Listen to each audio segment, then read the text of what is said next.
Challenge: use Linux tools.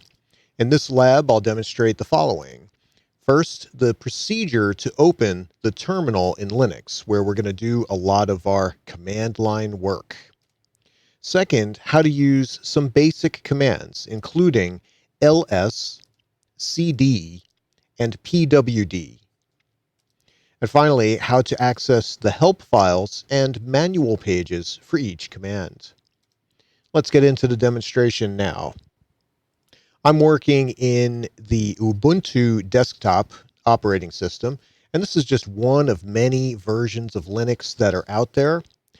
Most distributions of Linux use the GNOME desktop or something similar to it. So that's mostly what I'm working in within my videos. This is the Ubuntu desktop, which is based on GNOME. And so what I want to do is I want to open the terminal. There's a couple ways to do this. The easiest way to get any application is just to press the super user key and then type the name of the application you want to search for. The super user key is the same as the Windows key on Windows-based US keyboards. So we could go right into this search field and just type terminal, and it'll show terminal right here, also the Byobu terminal, but I want this built-in terminal. This is the GNOME terminal, and it's built into every Linux distribution that runs the GNOME desktop. So that's one way to open it. We could just click it there. I'm going to escape out of here, though, and I just escaped twice. There's a couple other ways to open a terminal. The first way is to press the super user key and the A key at the same time. That will bring up all the applications within this Linux system, and your applications may differ. If we scroll down here, and you'll see they're all alphabetically listed, you'll see here is terminal. So we could click it from there as well. Another way to do it, and I'm just going to escape out of there, but another way to do it is with a shortcut key. I like to open commonly used applications with a keyboard shortcut. And Ubuntu has a built-in keyboard shortcut for the terminal, and it's Control-Alt-T. If we press Control-Alt-T now, it'll bring up our terminal window. Awesome. You can create your own shortcuts as well within settings. Ubuntu uses Control-Alt-T. Other distros may use another shortcut key or none at all, but you could add your own in the keyboard section of settings. All right, so here is our terminal. Now, I'd like to make this fill up the entire screen. You could do that by clicking the maximize button here, or by pressing the super user key and the up arrow key at the same time. That'll maximize it. I also want to make my text a little bit bigger, and you can do that by pressing and holding Control and Shift, and then pressing the plus key. And that will bring it up as many times as you hit the plus key. If you want to make it smaller again, Control and the minus key. I'll leave it at that size. Okay. So what do we have here? Well, whenever you open a terminal, you will see your username, which for me is very basic. It's just user, but that's going to be whatever you chose when you did your installation of Linux. And then it says @ and the computer that you're working at. This computer's name is telemetry. Again, just the name that I chose. Yours will be different. So the naming convention is user @ and computer name. Username @ computer name. Then you'll see a colon, and the colon means that it's most likely going to be followed by a path. The path that we're currently working in. The path that we're currently working in says tilde. That means the user's home directory. Whatever user you're working in, tilde means that user's home directory, where everything starts.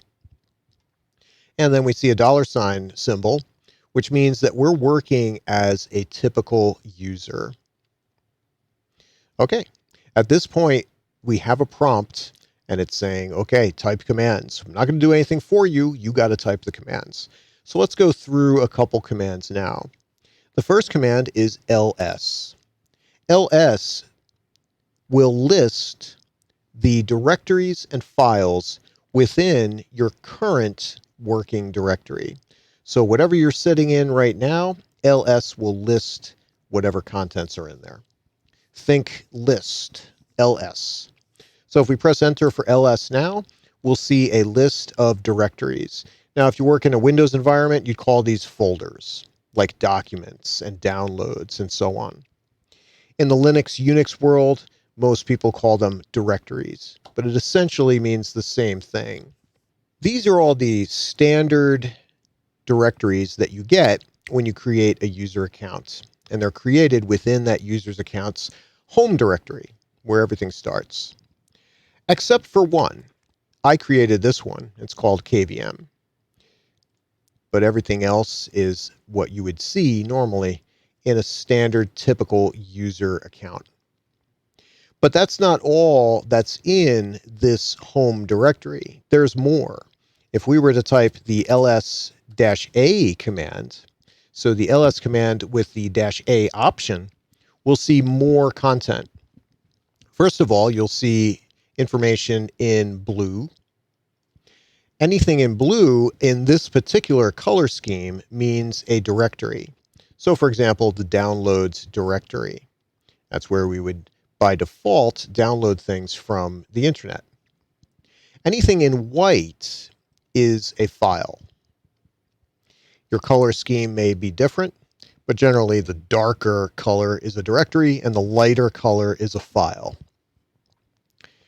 Anything that starts with a dot is hidden. It's hidden from view, or at least from the typical view. If we type ls, we won't see hidden files. If we do an ls-a, we will see the hidden files and the hidden directories. So for example, we have .bashrc. That's a configuration file that you'll work in quite often later on as you get more into Linux. The dot tells me that it is hidden. And we have some hidden directories as well, like .mozilla, which is placed there by Firefox, or .ssh, which has information dealing with remotely controlling other systems in the command line. So ls will list the current contents of your directory minus any hidden information. You want the hidden information, do an ls-a. Now, I mentioned we have some directories here like downloads. If I wanted to see what was in the downloads directory, we have two options. We could view that information right from here, or we could access that directory and view it from there. Let's show both. First, we'll view the downloads information from here. We could do that with the ls command and just type downloads. When we press enter, it'll say what's inside of the downloads directory.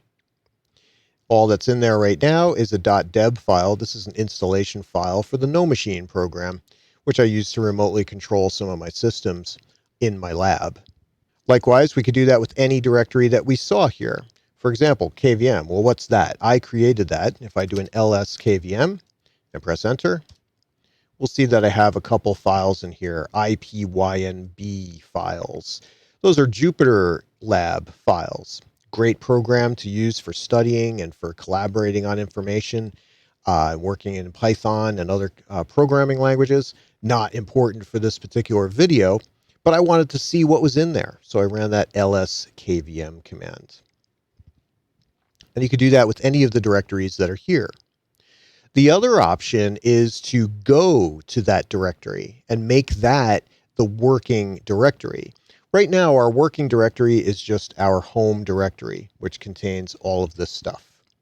But we could change over to one of those directories, and we do that with the cd command. That's the change directory command. So if I want to change over to, say, downloads, I would type cd and type downloads. Now, right off the bat, it's important to let you know that most Linux distributions have something built in called autocomplete. And If Linux knows what command you're trying to type or what name you're trying to type, it can attempt to autocomplete that for you. To do that, here in a default installation of Ubuntu, we would just press the Tab key. When I do so, it says, oh, the only file or directory here that starts with DOW is downloads. So that must be what you mean.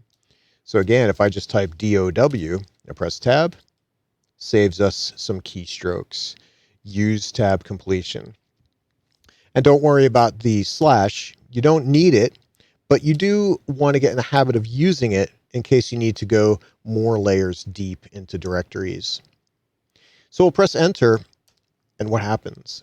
The change directory command changes us over to /downloads.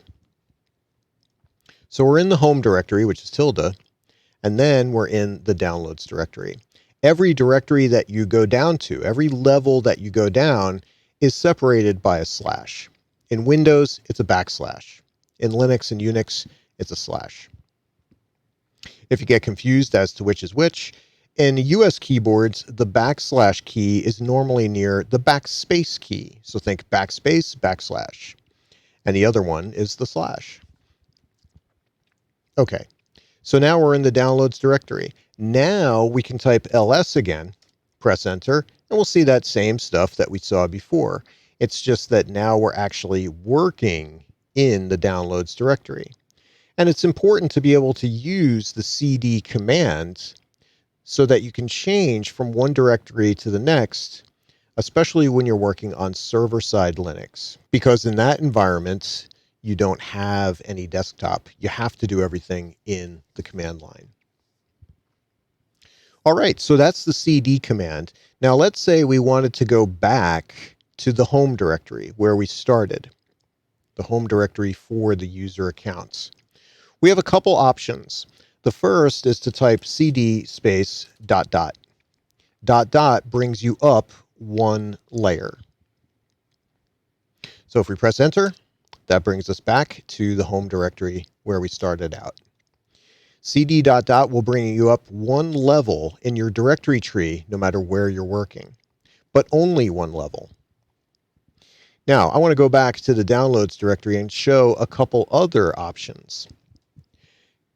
Key tip, we mentioned autocomplete. Another way to save yourself time is to use the up arrow key, because the Linux terminal contains a history of all the commands you typed. If I press the up arrow key, it says, the last command was cd ... If I press the up arrow key again, it says, the last one was ls. Press it again, cd downloads. So you can save yourself a lot of keystrokes when you have to repeat commands by pressing the up arrow key. So I'll press enter for cd downloads. That'll bring us back to the downloads directory. And we have some other options to move around. You can use the cd command to go anywhere. You know, let's say we had a big directory tree. We could do something like files / data / tests. You can go wherever you want within the entire directory tree of Linux. But let's say you were working in a directory and you wanted to go to your home directory. And I don't care where you are in the directory tree, the cd command by itself will bring you back home. So if you want to find home, just type cd. Another way is to do cd tilde, because tilde means your current home directory. It does the same thing. There's one more option. Let's go up arrow key back to cd downloads so I can go back to the downloads directory. And one more option to get back to the home directory, and that is cd-. cd- is pretty cool because that allows you to alternate between two directories. If I press enter for cd-, well, it does two things. One, it puts us into the home directory. And two, it shows us our working directory, our working path, which is /home/user. Everything starts with /. That's the root of the entire drive. Then the home directory, then all the user accounts inside there. And for example, ours is called user. Real simple. This directory is the same as just tilde from our viewpoint here. But cd dash, pretty cool. If we type cd dash again, it'll bring us back to downloads and tell us where it is placing us, right? So that's a nice command to go back and forth if you're working in two directories that are far away from each other and you have configurations in two places, which is common in an operating system like Linux. This leads me to the third command, which is pwd. Let's say you're not sure exactly what your entire path is. If you want to know, then you can type pwd, and that'll tell us the same exact information we just saw. PWD stands for Print Working Directory, and it'll give you the entire directory from start to finish. So in this case, /home/user/downloads. As you get deeper and deeper into directories in Linux, and you will, the pwd command can be pretty helpful, especially if you're working in an environment or a shell that doesn't really show the entire path for you. So that's a good command as well. All right, so that's a little bit about ls, cd, and pwd. Now, it's a good idea to study more about these commands, and there's two ways to do that: the help pages and the manual pages. Use both of these. Let's show an example. Well, I want to clear the screen so I can get all this stuff off of here. To do that, I'm going to press Control L. Let's say I wanted to learn more about the pwd commands. I could type pwd _help. And you could do this with any commands. Just add a _help on the end and press enter, and it tells you pwd. That prints the name of the current working directory. And it'll give you a few options that you can use as well. That's it. That'll give you more information about the pwd command. But here's the thing, the help file is more of a basic version. There's a much more in-depth manual page that you can go to. And you can do this for any command. You would type man and then the name of the command, in this case pwd. When we do that, it opens up the manual page for that command. And we see a lot of the same information, but we're going to get more content usually. And we can scroll up and down within this, and we can search within it. When you're done, it tells you on the bottom here, press Q to quit. So press the Q key, and that'll bring us back to our regular command line, our regular shell. So again, you could do this with any commands. For example, you want to learn more about the ls command, do an ls _help, press enter, and we'll get a good amount of information here. Or go to the manual page, man ls, and see all that information. A little bit, might be formatted better, easier to search, and so on and so on. Usually you'll get more information as well, and sometimes you'll get examples. Okay, we'll press Q to exit out of this and back to the main command line. And you'll note that you can do this for CD. You can do a CD _help, and it'll give you some options that you can use with the CD command and tell you more about this. Change the shell working directory, but there is no man page for CD. You press enter for that. You'll see there's no manual entry, and that's because it's kind of a core command within the Linux operating system. No manual page is actually needed there. Anyways, that's how you would use the help files. And in some cases, if you were to type something like this, sometimes you could just do a -h. It depends on the command you're working with, but normally _help will work on any commands. And so I challenge you now to look at the variety of ways you can open the terminal in Linux. And I challenge you to use basic commands ls, cd, and pwd, and then access the help files and the manual pages for some of those commands.